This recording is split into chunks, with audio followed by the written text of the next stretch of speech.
and I'm so happy to see all of you here.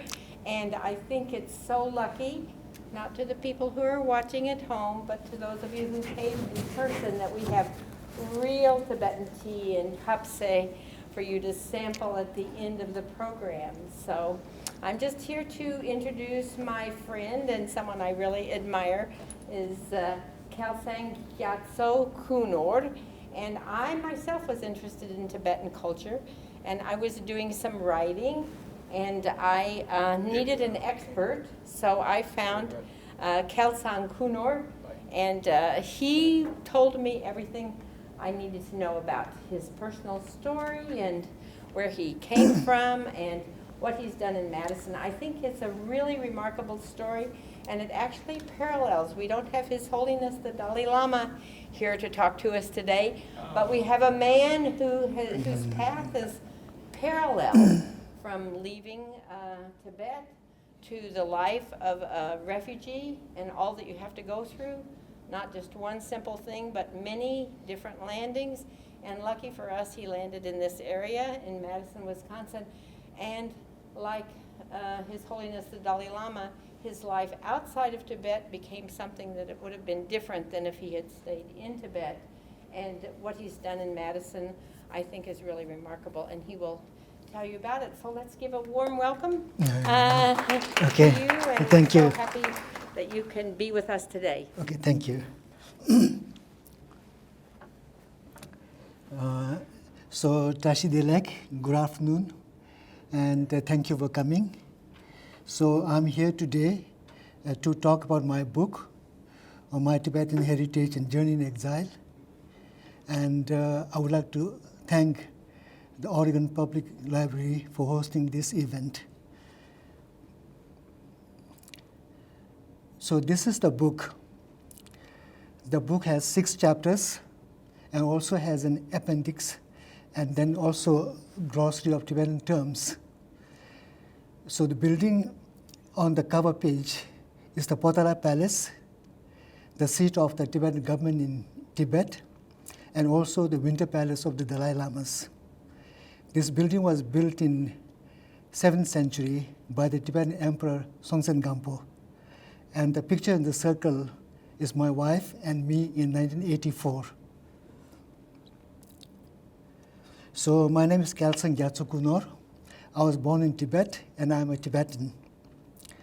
So Tibet was independent for centuries, but in 1959, the Communist China occupied Tibet, and His Holiness the Dalai Lama and about 80,000 Tibetans followed him into exile in India, Nepal, and Bhutan. Then I also became a refugee in 1960, and I fled to Sikkim in India. So that time I was 10 years old. So the yellow map in the center is the Tibet. The area of Tibet is 965,000 miles, and it's almost the 15 times the size of, Wisconsin. And according to NASA, Tibet is the highest and the biggest plateau on the earth. Then Tibet has a recorded history of more than 2,000 years. And from 127 BC to 1641, Tibet was ruled by 43 Tibetan emperors and kings. And from 1642 to 1959, Tibet was ruled by many Dalai Lamas. But the Communist China invaded Tibet from east side of Tibet called Kham. And then also they invaded the northeastern side of Tibet called Amdo, where His Holiness the Dalai Lama was born. So at that time, some 40,000 Chinese army, and some say about 70,000, came from 7 directions and took over the east and northeastern side of Tibet. In the initial Tibetan army, about 5,000, and the Tibetans themselves formed guerrillas and fought the Chinese for some time, but then we were not a match with the number of Chinese army with better arms and ammunition, and so all with better training. So we lost Tibet. So this, over the course of Chinese occupation of Tibet, we lost 1.2 million Tibetans, and China has destroyed about 6,000 monasteries and nunneries. So this is one picture you see here, is the Ganden Monastery, which had 3,300 monks. The monks could study from the primary level to the doctorate, and this was completely ruined. Then you see little dots on the picture here. They are the Tibetans escaping from Tibet. So they are mostly in night with frigid, bitter cold and snow. And some children lost their parents, and some parents lost their children. Some were chased by the Chinese army and shot them. Some were captured and taken back to Tibet and put in prison and tortured. So this is one picture. The Tibetans have now come into India or Indian soil. So that time, in total, we had about 150,000 Tibetans in India, Nepal, and Bhutan. So this is the map where Tibetan settlements are. We have Tibetan settlements in India and Nepal. The names in white are the Tibetan settlements in India, and the light green are the Tibetan settlements in Nepal, and the green are the Tibetan settlements in Bhutan. In total, we had about 60 Tibetan settlements, and I belong to Hunsu Tibetan settlement, the right on the bottom of the map.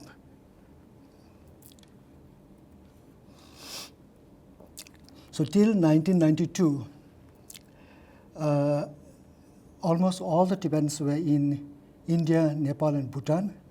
But in 1992, there was a great shift. Many of the Tibetans started moving to West. And at this moment, we have Tibetan communities in 27 countries. So mostly in India, Nepal, United States, Canada, Switzerland, Australia, and France. No matter how the Tibetans scattered around the world in 27 countries, but we have a central Tibetan administration, which is also called the government in exile. So this is a democratic system of governance with elected representations from all the Tibetans around the world. So this was, the central Tibetan administration was founded by His Holiness the Dalai Lama as soon as he escaped into India in 1960. So this is the Tibetan Parliament in Exile building. Here we have 45 member of parliaments representing all the Tibetans in diaspora of 27 countries. In North America, we have 2 seats here.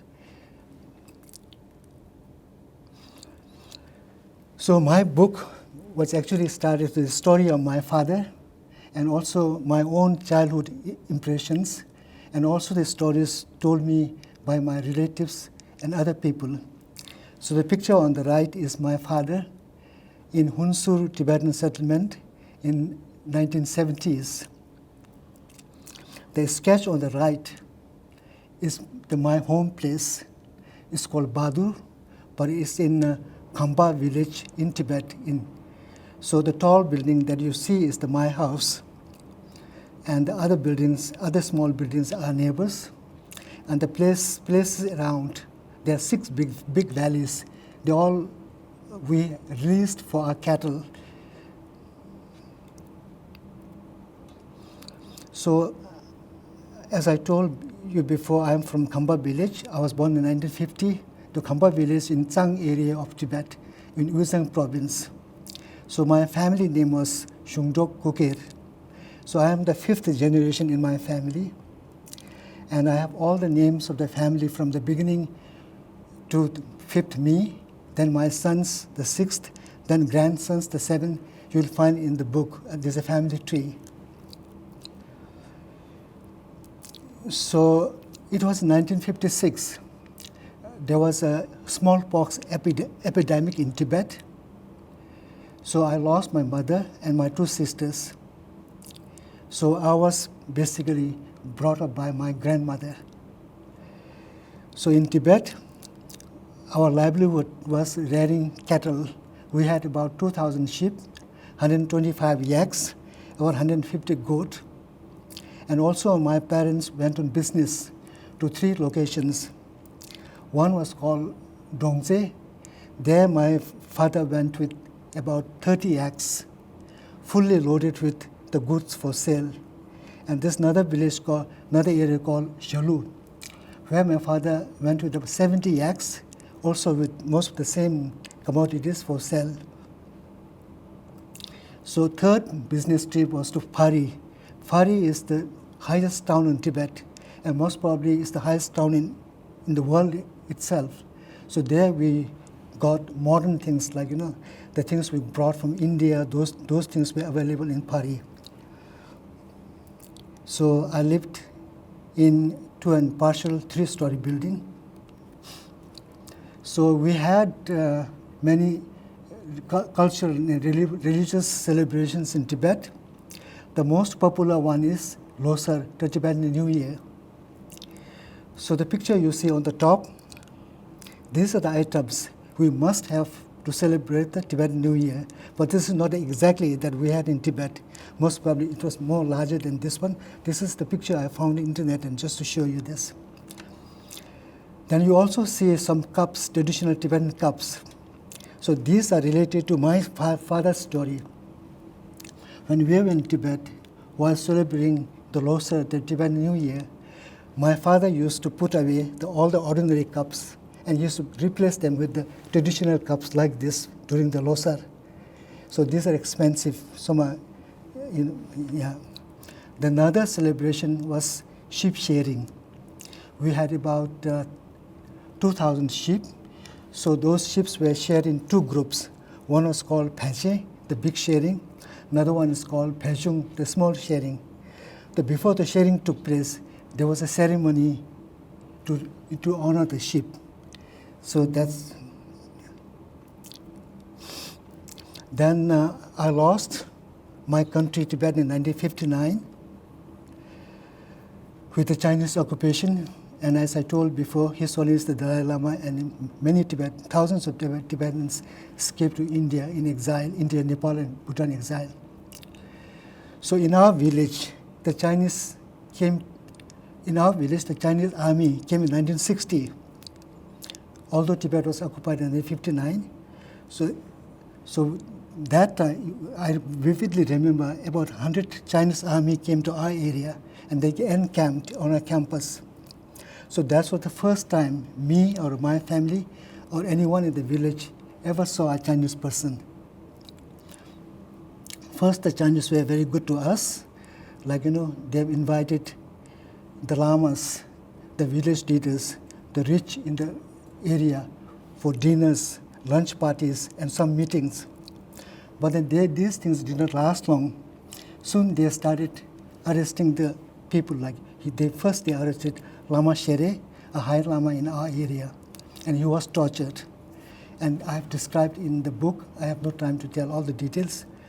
Then one day, the Tibetan district magistrate sent a secret message to my father.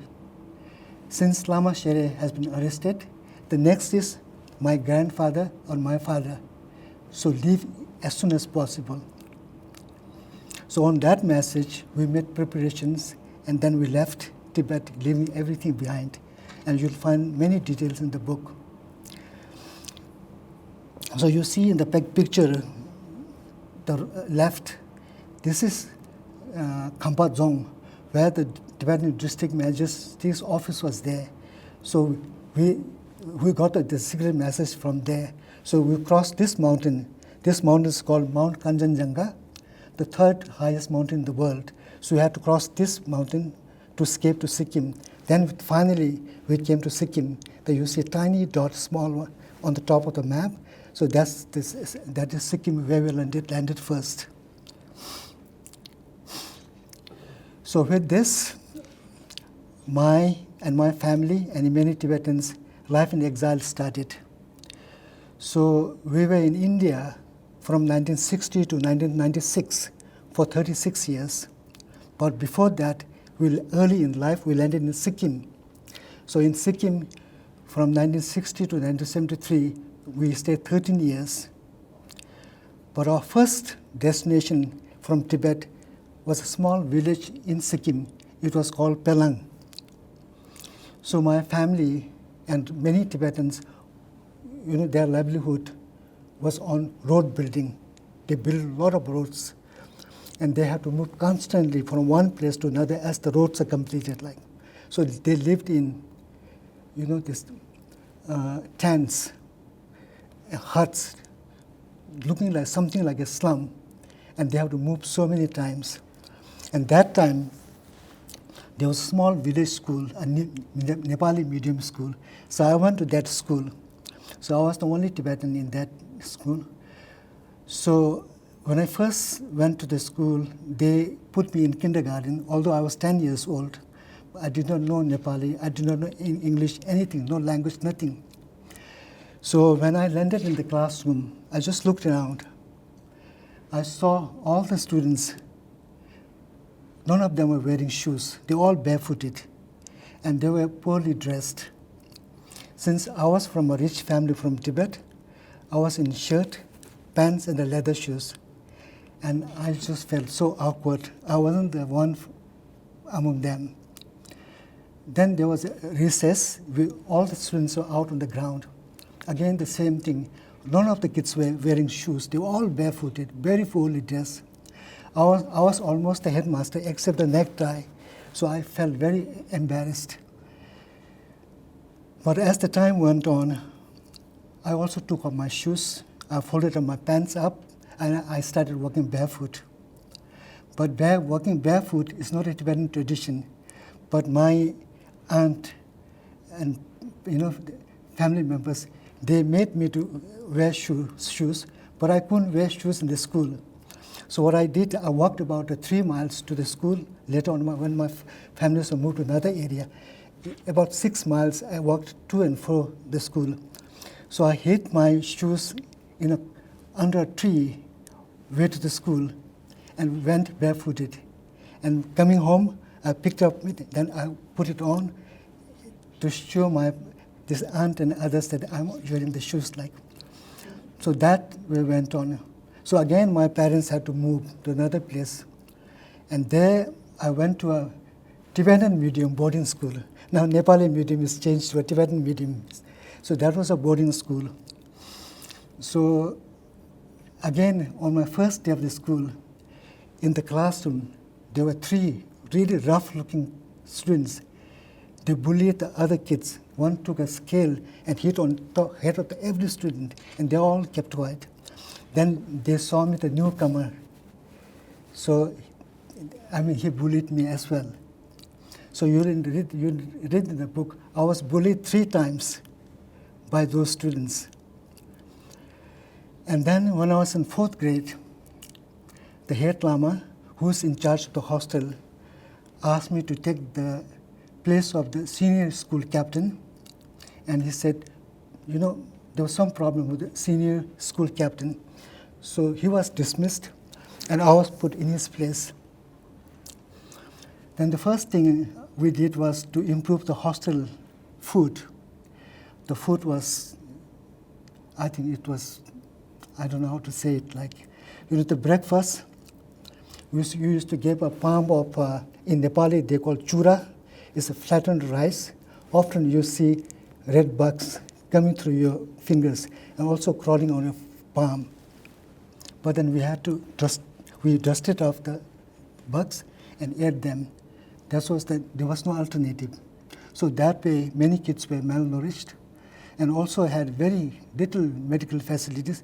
And it's not just us. We landed in a 3rd world country in a village. Even these village people are very, they also had a very difficult situation. And one day, a small girl, her name was Chodun, she had kind of epilepsy. And I took her on my lap, and then there was no medical attention, and she died. So like that, you have so many stories like, many of the students were suffering from tuberculosis, and on the details in the book. So that was the situation there. So when we took over, we said, let's try to improve the hostel food. That was our aim. So this is the picture where Tibetans worked on road constructions. I also worked on road constructions during my winter breaks. So could you see the Tibetans here? They built so many roads. That was the only livelihood for the Tibetans. And this is the picture. We had 4 school captains, 2 Sikkimese there in the middle, and the two for Tibetan refugees, and I'm on the right. And in the middle is our principal, Mr. M.G. Menon. And as I told you before, that we had about 60 Tibetan settlements and about 40 of them in India. But then I was in South India. It's called Karnataka in India. So there we had major Tibetan settlements, and I belong to Hunsur Tibetan settlement. So if I talk about other settlements, there's a lot of things. I'm just going to stick to my settlement there.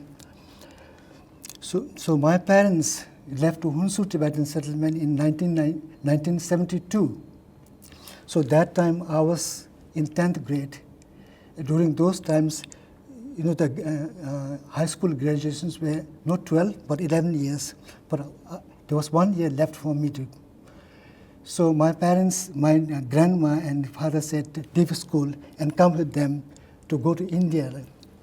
But when I told this to my teacher, I had a very good teacher, favorite teacher, whose name is Samtu Podang Rinpoche, and he said that if you go with your parents, he did not think there will be high school. And that was true. When the Tibetans left to India, they were put in transit camps with tents and bamboo huts. There was no school at all. So then I told my grandma and my father that I'm staying back to complete my school. But then they were not happy at all, because he said, everybody's leaving. So why do you want to stay? I said, I'll complete my school and then come. So I just decided to stay back, and they all went. Then after completing my high school, I went to the Hunsur Tibetans. I joined my grandma and my family there. So I wanted to pursue a bachelor's degree. That time, we had known only BA degree. We did not know any other degrees at all. Getting a BA degree was highly counted. This was really, those times, very few people had those kind of degrees. So I wanted to pursue a bachelor's degree, but then I could not find any scholarship. So then I stayed in the village for 2 years. I worked on the farm. At night, we chased boars, elephants, beating tins like that, shouting at night like that. And my farm, now my parents, their livelihoods changed to farming. So most of them are farmers now. Then in 1975, I got a scholarship to take an accountancy and it's called secretarial practice course for 3 years from an agency called Myreda. So I took that course. After completing 3 years of the course, I came back to the settlement and I started working. So I started working, I got a job in 1977 in September 9. So I started my working there. So I was in the settlement till 77 to 1980. So that time, I was determined to get a bachelor's degree. So I took a correspondence course, a distant course. I took in the sense I wanted to take that, but I didn't have money. So one day I met a monk from a monastery, a young monk. He said, you could write to my sponsor. And he gave me her address. I wrote a letter to his sponsor. Her name was Wendy Orr from Scotland. About 2 months later, I got a reply from Wendy, and she said, where did you get my address? I don't even know you. I'm not going to help you. She was very angry, and then again I lost my hope. So one day, again the same monk he said, oh, Wendy has come. Wendy is here with us. She has come to meet us, and Wendy is asking you to meet her. So I went there. I went to the monastery. I saw a young white girl standing the monk's quarter, near the monk's quarter. I was very nervous. I just stood in front of her. I didn't say anything. Then she asked me some questions, and I told her, then she said, I would help you and get you admission as soon as possible. Then I got my admission. I took Hindi, English, political science, history, economics. Then to make the long story short, I passed first year, second year, third year. Third year in India is the 3 year for graduation. When I was my last, final distinct year, I failed in economics and political science. So I had to take those 2 subjects in the supplementary in October. In the meantime, I also got a job in Dharamsala, my dream job. Every Tibetan wants to work in Dharamsala with the Central Tibetan Administration, because that is where we have the Tibetan government in exile there. That is where His Holiness the Dalai Lama lives. So that job is precious for every Tibetan, and that was my dream job. Then I got a job there, that also in the Department of Education, my field I also wanted to work in. Now, then the appointment letter said that I should report to the job on August 15, 1980. Now, could you imagine, to complete my bachelor's degree, I had to take a supplementary in October 1980. But whereas I got my dream job to report there on August 15. So that was a big dilemma for me. Now, which one is to do? Both were very precious for me. Then finally, I decided to leave my bachelor's degree. I went to Dharamsala. Yeah. So my dream job in Central Tibetan Administration. So I worked from 1977 to 1996, 19 years with the Central Tibetan Administration, first in Hunsu Tibetan Settlement, then the Dharamsala in Department of Education. From there, I was transferred to Bureau of His Holiness the Dalai Lama in Delhi, which is like an embassy. So I worked there for 4 years. Then again, I got a promotion and sent to Mooncoat Tibetan Settlement. This is one of the largest Tibetan settlements in India, Nepal, and Bhutan. This has about 12,000 Tibetans. So I was sent there as a Tibetan Cooperative Society secretary.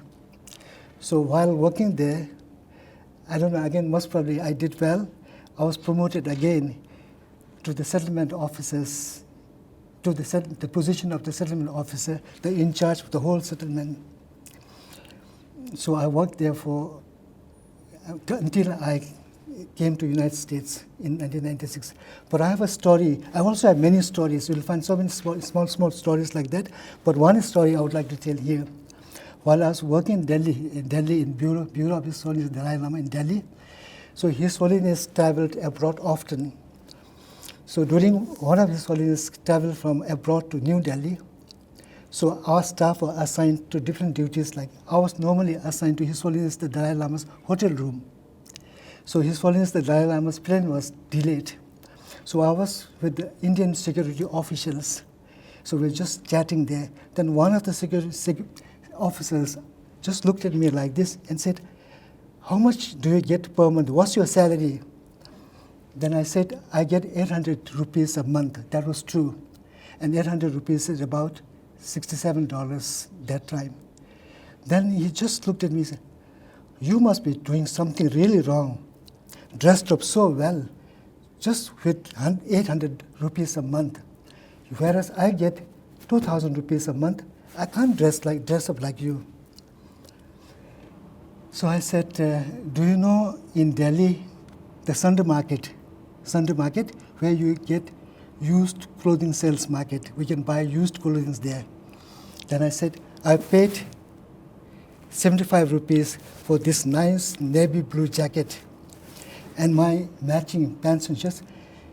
I paid 25 rupees the pant, 35 rupees the shirt, total I paid 135 rupees, which is equivalent to about $11. Then they knew, since they are Indian, they knew. So he nodded, and all the other officials with us, they're all nodding like this. So I was able to prove I wasn't the something he was thinking like, And this is an example.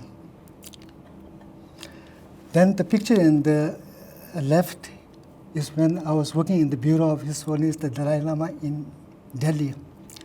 And the picture on the bottom is when I was the settlement officer. I opened a hostel for the nuns. We had about 100 nuns. Most of them come from Tibet. They have kind of newly arrived. But if you listen to the stories of these nuns, I don't know how to tell that. I couldn't write it in the book. I cannot tell you. In the Chinese prison, they went through so much, and some of them are so graphic, you cannot even write them. You cannot even, tell them like.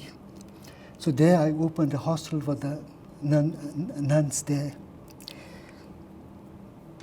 Now finally in Wisconsin. So my wife came to the United States in 1992 with a program called Tibetan U.S. Resettlement Project in 1992. So in that, the condition was that although we were given 1,000 visas, the United States government said that you will get no federal assistance. You have to manage your airfare. You have a sponsor when you get to Wisconsin, So we got a sponsor, and my wife went to Osceola.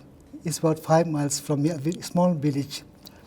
So she was sponsored by Aveda Corporation, a cosmetic company. And then 4 years later, my two sons, and I joined my wife in 1996. So we lived in Osceola for 2 years. And then in 1998, August, we moved to Madison, Wisconsin. So there's another question again, why? So it's in the book, it's in detail, but I just will tell a little bit of it. In Osceola, we were only 2 families, my family and other family. But my 2 sons were the only Tibetan in the town. So he was in the middle school. His younger brother was in elementary school. So as the time went on, they started speaking more English than Tibetan at home. And, then my wife and I knew, because we were both born in Tibet and lived in India. The Chinese government, first they tried to force to subdue the Tibetan, to crush the Tibetans like this. They could not do it by force. And second, they gave a lot of economic incentives to lure the Tibetans, but that did not succeed. Finally, they found these people, their culture, language, religions are the things we have to, erase. So Chinese government was systematically, engaged in wiping out the Tibetan language and culture. We know that, so we do not want to be a part of that, living in a free country. Okay. Yeah. So we went to our sponsor and said that we want to move to a place where there's a Tibetan community. But then he was so kind. He said, bring 4 or 5 Tibetan families and he'll find them job. So he gave me a rise in my salary. And also he said, now you don't have to stay in the apartments. Move up to his, he had many quarters, He said, move into those quarters, you don't have to pay rent. And he also bought a property. He paid $2,000 and said, ask my wife to open a business with another Indian girl he sponsored. So we were overwhelmed, so we could not, my wife and I were determined to leave Osceola and come to Madison, where we have a Tibetan community. But then we could not talk to him face to face like that. So we wrote everything on paper and then gave it to him. So he read it, and then he said, it's okay, you can go now. So we came here. So that was the reason. So this is our sponsor in the middle. and we were my wife, my two sons, and me. So this was Christmas time. He invited us to his home. So we took this picture was taken that time. So after coming to Wisconsin in Madison, we became the member of the Wisconsin Tibetan Association. So we have about 37 Tibetan associations in the United States. So Wisconsin Tibetan Association is one of them. So in 1919, I moved here in 1998. The next year, in 1999, I was elected one of the board members. And then we were 5 of us. Our president was Kamlung Turku. He was here for a long, long time in Madison. So he became the president of the association. I became the secretary, and there were other 3. The first thing we did was to open a weekend Tibetan language and culture school. So that was our first meeting. But then we didn't have a place to run the classes, So our president, he knew people around here. So he found a place at the Dale Heights Presbyterian Church, who said that you can run your classes on Saturdays. So with the help of Dale Heights Presbyterian Church, we could open the school. We had 60 children on roll that year. So we had so much of community support. And then the school just went on. It's not an easy one. All the details in my book. We opened it from scratch. Now it's running really well. So I worked 23 years as a teacher and the principal of that school. The school is still running.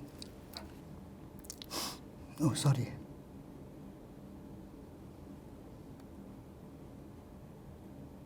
Oh, yeah. So this is one of the classrooms I taught. So we have kindergarten 1, kindergarten 2, level 1, level 2, level 3, level 4, like that.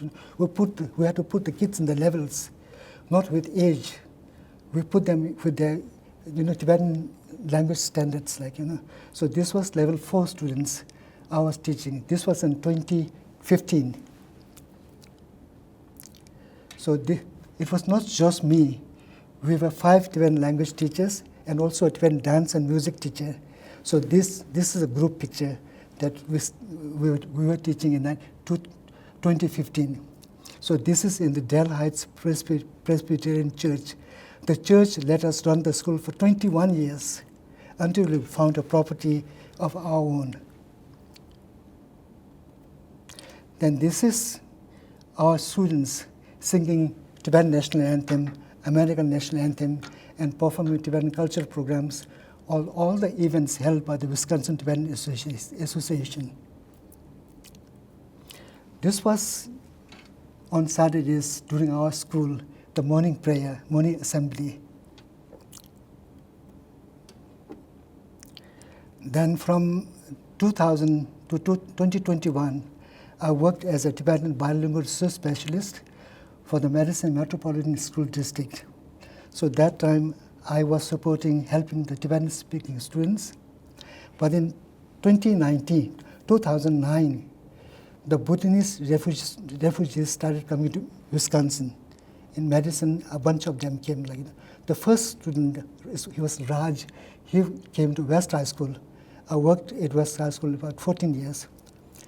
So then, since the school district did not have a Nepali bilingual research specialist, so since I spoke Nepali, so district asked me to support the Nepali-speaking Bhutanese refugee students. So I started supporting Raj, the first one. And I was, that time, when Raj was in West High School, the West High School has 2,000 students. So he was the only Nepali that time there. I just took my memory back when I was the only Tibetan student, just arrived from Tibet as a refugee. So I devoted my time helping Raj. Then district also asked me to help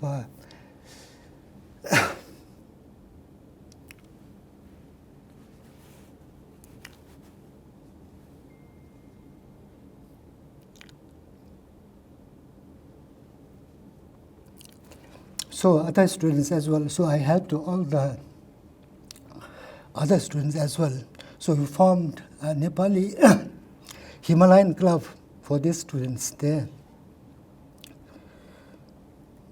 So this is the picture of, we formed a Tibetan club in West High School. So this is picture where we supported the Wisconsin Tibetan Association to raise funds to purchase traditional Tibetan dresses. You see the dresses these kids are putting on?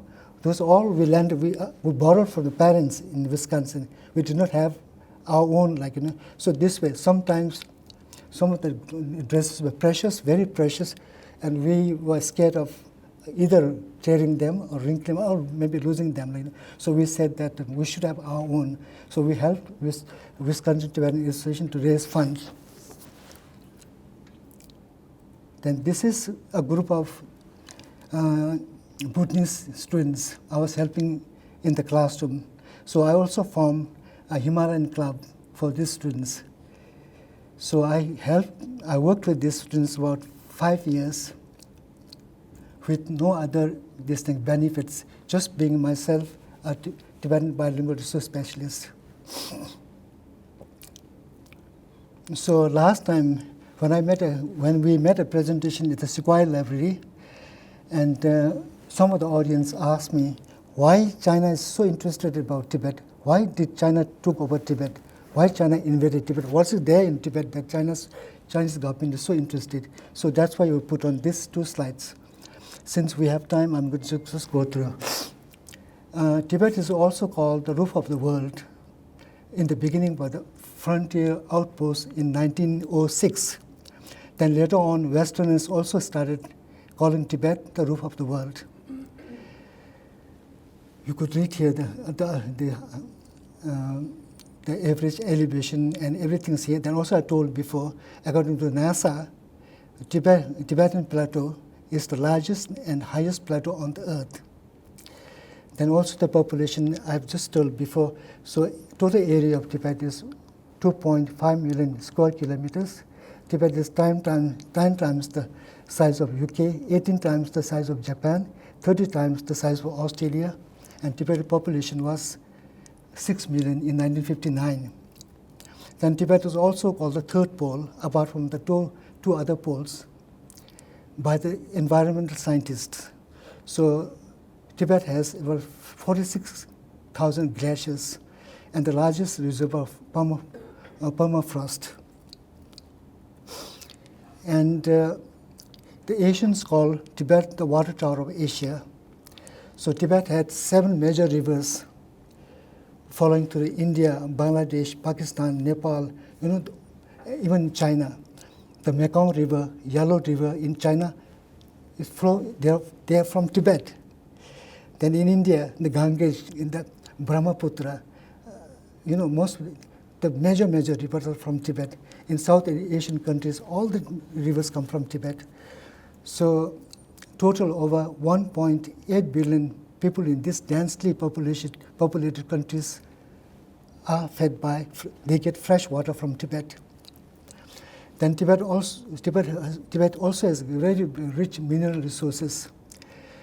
Tibet has about 136 different minerals, and China gets 75% of uranium and lithium from Tibet. And these mineral resources are indiscriminately exploited by the Chinese government. And 4,000 dams were built on these rivers. And now China is like a tap. If they want more water for China, they put the tap close. If they have too much water, then release the tap and get the other countries. So when the tap is closed, there's drought in other areas. Now they say that in maybe about 15 to 20 years from now, there will be so much water shortage in South Asian countries because China has put so many dams. Now they're putting a big dam, 3 times the size of the Gorges Dam, the biggest dam in China. So they're doing that, they will do that. And that can also be used as a weapon, if they release that amount of water and all Bangladesh and South Asian countries will be washed out like. So this is the book, and I've just said the little bit of things from here and there, and all the details in this book. And so if you want to purchase it with cash and check, it's here. And you can also order from Amazon, and also read at a library. And I just want to say thank you. And now we have a question, and if you have any questions or clarifications you would like to ask me, I'll be happy to answer them. Did you enjoy this? Very much. Yes, very, very interesting. We want to give you a chance to have a drink of water, I think. Okay, yeah, sure. Yes, just before we start our discussion, I want to ask you, and also in the people watching at home, how many of you have been to Deer Park, the Tibetan monastery that is just right here in Oregon? And that is about the percent of people in Madison who have been to Deer Park, just a tiny percent of people, whereas people come from all over the world, Buddhists, non-Buddhists, architects, to just walk around Deer Park. You are very welcome to go to Deer Park to walk around. If you want to arrange a tour, you can call one of the monks there. They have a telephone. And we chose this date because it's close to Losar, the Tibetan New Year. And on February 18th of this year, it's different every year, but there's a huge celebration there. You are very welcome to attend. It's not a charge. You will see Tibetan people dressed in traditional clothing. I wear something like this, and I try to go a little bit before 10 o'clock to try to get a seat because everyone else is sitting on cushions on the floor, but they're very kind to try to find you a chair to sit in. And even if you don't understand the Tibetan or the prayers, it is so fascinating and so beautiful. And then that Saturday, there is a more jolly folk dancing, food, and a festival celebration of New Year, because I think you said that it was in the old Tibet, it was 15 days that it went on. There are many parts of the Tibetan New Year. So I encourage you to take advantage of February 18th or the following Saturday in the Tibetan Center on the east side of Madison. So that's why we hung up the Tibetan prayer flags and chose this date. And I also I failed to introduce Tenzing Khalden, the son of Kelsang Kunor. And when we're having refreshments later, if you want to talk to him, he has, as he said, the perspective of being one of two kids in a whole town from another culture and coming as a young Tibetan speaking boy. So let me see. We will take a few moments for questions. I understand if you're at home, you can call in to the librarian or email to Cara Ripley at OregonLibrary.org and submit a question too. And you'll be very happy to answer questions for a few minutes, and then we'll have a little break. You have a real treat because another person who's not here is Dolma Kunor, who cooked for you some kapsa and made some real traditional tea. So please, who has a question? Yes. Or a comment? Anything especially that interested you? Or I really enjoyed it. Thank you very much for coming to speak to us. Thank you. When you were saying, I thought it was beautiful and nice, but there's so many countries around there, and they came in China and attacked Tibet, and your last page answered my question I was going to ask you. Okay. They wanted to take over y'all's things in the ground and the water for everybody, and they're making money off of that to India and the other countries. So that answered my question right there, why they would go out of their way to attack y'all and take over your country when y'all weren't doing anything to them. Yeah, that's it. Is there and excuse my ignorance, I know and I've seen many, many times on TV, the Dalai Lama, and is he still alive? Because he was a very old gentleman. Yes.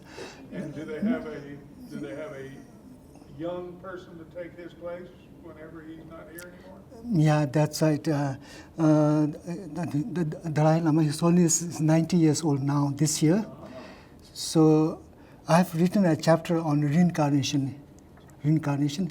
I've often asked when I was working in the school district, sometimes they also make mistakes of rebirth and reincarnation. Rebirth is something in Tibetan Buddhism. We believe in next life, so we take birth.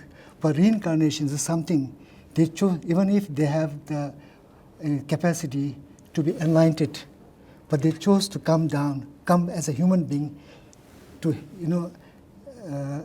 share the sufferings of the people and those kind of things. So, yeah, so young boy is something like, now this Dalai Lama passes away, then there'll be another Dalai Lama, the 15th one. But has a long tradition, and Chinese government is very interested in this. So they want to choose their own Dalai Lama and then control all the Buddhist countries, under them, So there's a big, the effort, Chinese is attempting to do that. But the Dalai Lama, he said that he will be born in a free country. But he was supposed to be born in Tibet, but Tibet is not free. But he said he'll be born in a free country, and Chinese government has nothing to do with this. This is my personal choice. It's my right. So when he passes away, then maybe after 2 or 3 years, there will be another child. But then that has to go through a long procedure. This Dalai Lama will also leave some signs, maybe with a written, in written, that where he will be born. It is like, and then also, a test has to go, the young Lama has to take a test. He should pass through the test, for instance, that when 13th Dalai Lama passed away, the 14th Dalai Lama was found 2 years old. So he was tested with the belongings of his previous Dalai Lama, so the identical objects. Then he chose the right ones of the previous ones. And also remembered one of the attendants of the Dalai Lama, his name. And there was Lama who was in a search party who was wearing, disguised as an ordinary person, but he recognized him. Then he was wearing a Dalai Lama's rosary, and he said, "This is mine, give it to me." So these are the signs the small child will show, and then also there are oracles. There are so many. Also you can see the vision in a lake in Tibet, where we can see the next Dalai Lamas will be born, or his house or something like that. In the 14th Dalai Lama's case, they saw the similar things. Yeah.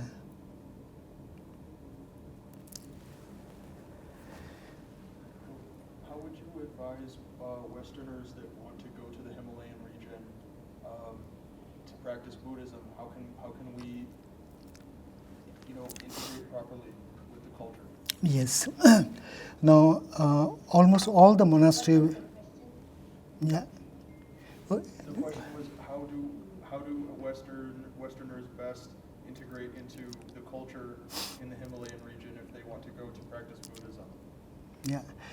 So normally we say Tibet is another one, and Himalayan regions, Sikkim, Ladakh, Arunachal Pradesh, those at the borders, So although most of the monasteries were destroyed by China in 1959 and around that time, but many of them are built in exile.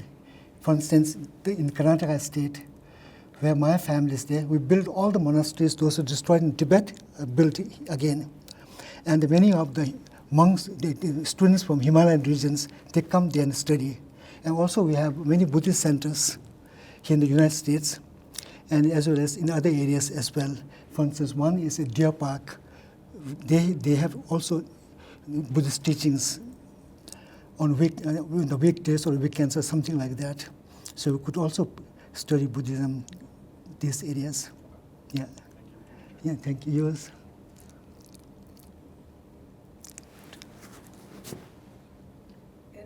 In Tibet now, have the Chinese allowed the children to learn, do they still have the restrictions at the schools to learn the language and culture? Or is it easing up a little bit? Yeah, that's a really good question. I wanted to talk about that since I didn't have time. As I said before, now China found out why the Tibetans are surviving is the religion, language, and the culture. Now, at this moment, they have taken away all the Tibetan kids, 4 years and 18, took away forcefully from the parents and put them in colonial-style boarding schools, where they teach only Chinese and the communist Chinese ideologies. This 1 million now, if nothing is changed, there will be 1 million communist Tibetans. No Tibetan language, no Tibetan culture. Their way of thinking is all communism. So that's going on. And also from children from 3 to 6, they're also taken forcefully. Hundreds of them, also they're put in boarding schools. Yeah. So it's really important for the Tibetans in exile to carry. Exactly. That's why we started not just here, weekend Tibetan language cultures all around the United States. We have 37 Tibetan associations. Everyone has this school like that. But still, it's a big challenge. Tibetan population is so small, and with the multilingual English majorly speaking area, once our kids go out, then there are very few Tibetans. So this is one area. So the Tibetan literacy rate in Tibet was about 15. So after coming to exile in India and Nepal and Bhutan, His Holiness the Dalai Lama requested the Indian government to open separate school for the Tibetans. So they opened so many schools for the Tibetans, just learning Tibetan language and culture. In exile, after 20 years, the Tibetan literacy rate in exile went up to 84. Now, since 1992, the Tibetans started migrating to the west. Now it's coming down now. So it's a big challenge for us. Although we live in a free country and we have every freedom, but because of the size of the population, and there's a great danger that I don't know what's going to happen in the future, that we really have to work hard. So that's a big challenge for us. Thank you. This was a beautiful story. I really enjoyed it. Thank you. Question about the Tibetan culture and language. Are people that are not Tibetan able to be involved in learning that culture and language, or is that strictly? Yes. I think that's a perfect last question. I'll let you answer Yes. it. So the question was, Yeah. if you're not Tibetan, can you learn the Yes, language and definitely. Yeah, in our weekend Tibetan language school, we had Americans. There was one adult. He wanted to join. I said, would you mind sitting with a small kid since he has learned the alphabets? So the children learning alphabets are in 6 years. He said, no, I don't mind. I'll sit with them. Then also we had a Russian girl. She also studied Tibetan. So these schools are open to everybody. And also the Buddhist centers, you are welcome to come. You don't really have to you don't really have to become a Buddhist by coming to the monastery. You take what is good in them, and then if you don't take what you don't like, but it's no restriction. You can come, sit, and learn. You don't have to become a Buddhist. Okay, I think we will. And you, and thank you so much. If you have more questions, And at the end, I'm sorry if I did not meet your expectations, because of my language. Because, I came from Nepali medium school. I came to a Tibetan medium school and started learning only from when I was 10 years old. So sometimes, my accent, the language, and please forgive me if I didn't meet your expectations. Yeah, thank you. Thank you so much. Yeah. And we would also like to thank Kara Ripley. You are so lucky to have librarians and this gorgeous library here. And thank you for setting up such interesting programs like this. So people at home, thank you for joining us. It was really nice to have you, even though we couldn't see you. And we are going to invite everyone to try some real Tibetan tea in Tibet. It's not Tibetan. Salty. It's not salty. Well, we not didn't salty. make it with, is it sugar tea? Sugar tea. Oh, okay, well, we Yeah. didn't have the butter yaks, I guess. Yeah. The salty. Okay, so some tea and some kapseh. And Kapseh. you may certainly ask more questions, and you can ask some questions of Calvin, and you can meet one another if you don't know one another.